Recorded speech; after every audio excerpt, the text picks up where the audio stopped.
എങ്ങോട്ടാണ് കെട്ടിയൊരുങ്ങി? ഇന്നമ്മ സ്കൂളില് സ്വീകരണ പരിപാടി. അയ്യോ, എന്നിട്ട് ഇപ്പഴാണോ പറയണേ? ഈ പെണ്ണിന്റെ ഒരു കാര്യം നേരത്തിനും കാലത്തിനും ഒന്നും പറയല്ലേ. മാറങ്ങോട്ട്. അമ്മ വരണ്ട. ഞാൻ വരണ്ടേ?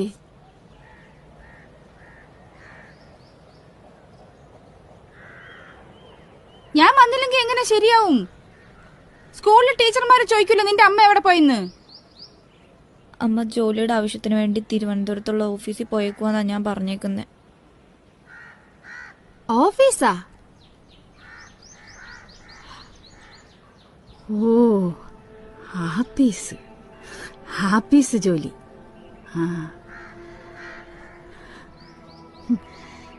നീ ഞാൻ ചത്തുപോയെന്ന് പറഞ്ഞില്ലല്ലോ, അത് തന്നെ ഭാഗ്യം.